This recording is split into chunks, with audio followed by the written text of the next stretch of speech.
कुछ लोग हैं, जैसे आपने ये जिक्र किया कि अपने जो वहाँ के बाशिंदे नहीं हैं, वहाँ के नागरिक नहीं हैं, और कुछ ऐसा होता है कि जैसे शादियाँ हो जाती हैं तो लड़कियाँ अपने यहाँ चली जाती हैं, उनके राशन कार्ड में नाम रहना, उनका आधार कार्ड रहना, उनका वोटर लिस्ट में नाम रहना, ये सब चीज़ें ये दर्शाता है कि आप छोटे से फ़ायदे के लिए आप स्टेट का नुकसान कर रहे हैं। आप उनका नुकसान कर रहे हैं जिस जगह पर जो अन्य लोगों को उसका जो उसके हकदार थे उन्हें फ़ायदा हो सकता था।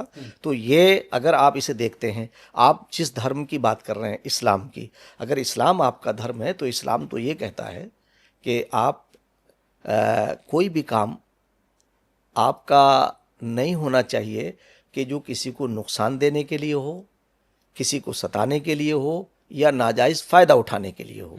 मैं आपको एक इस मौके पे एक ज़िक्र करूँगा कि देखिए, जो आपने कालनेमी का भी जिक्र पहले आया और जो अभी मदरसा बोर्ड का भी जिक्र आया, तो मैं इस पे एक बात कहना चाहूँगा कि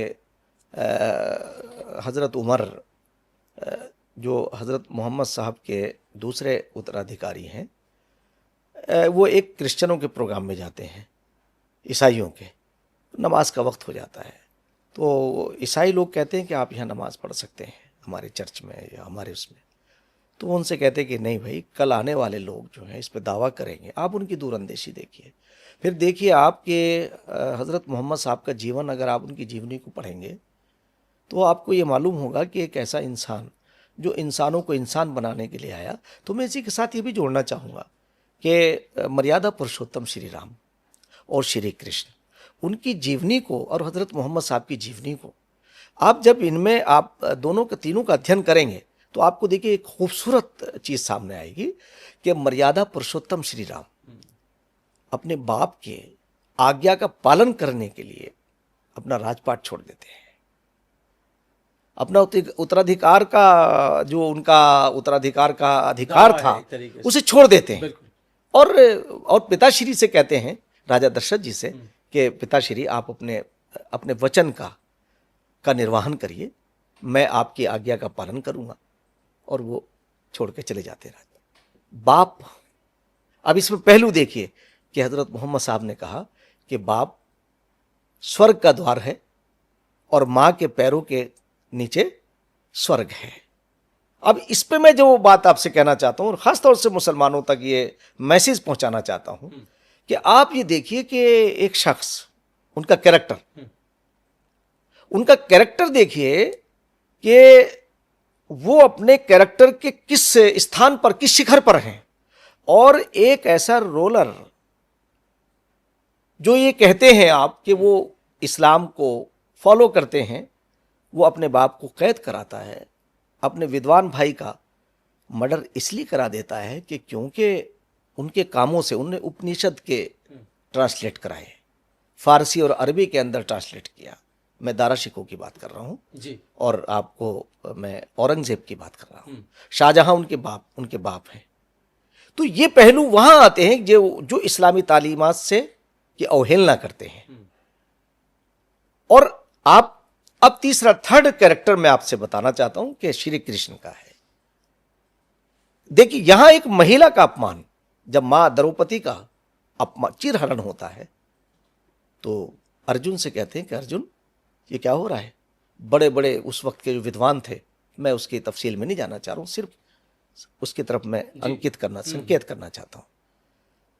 एक महिला के अपमान के लिए चिरहरण पर पूरी महाभारत हो जाती है।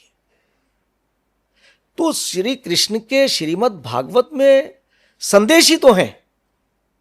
जब माननीय मुख्यमंत्री पुष्कर सिंह धामी जी ने यह कहा इस हमारे स्टेट के अंदर कि हम विद्यालयों में, जो हमारे विद्यालय उसमें हम श्रीमद् भागवत और रामायण को पढ़ाएंगे, तो मैंने सबसे पहले उसका स्वागत इसलिए किया था क्योंकि मैंने रामायण के अंदर, रामायण क्या है, मर्यादा पुरुषोत्तम श्री राम की जीवनी है, और श्रीमद् भागवत में क्या है, भगवान श्री कृष्ण के संदेश हैं जो आपको शोषण के खिलाफ खड़े करते हैं, कैसा जीवन होना चाहिए उसके ऊपर वो रेखांकित करते हैं।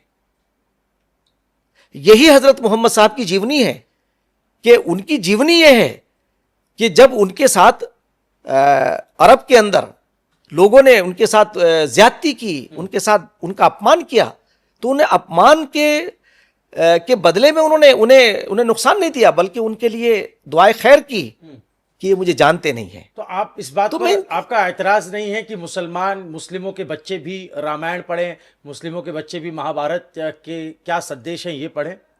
मैं तो ये कहता हूं पढ़ना चाहिए। देखिए, संस्कृत और अरबी, मेरा तो ये कहना, मैं तो मुख्यमंत्री जी पुष्कर सिंह धामी जी को एक और बधाई देना चाहता हूं कि हमारे उत्तराखंड राज्य की संस्कृत जो है वो सेकंड लैंग्वेज है, और संस्कृत और अरबी दोनों एक दूसरे की पूरक हैं। मैंने मदरसों के लोगों से ये कहा, और मदरसे के लोगों ने मेरे इस बात का स्वागत भी किया।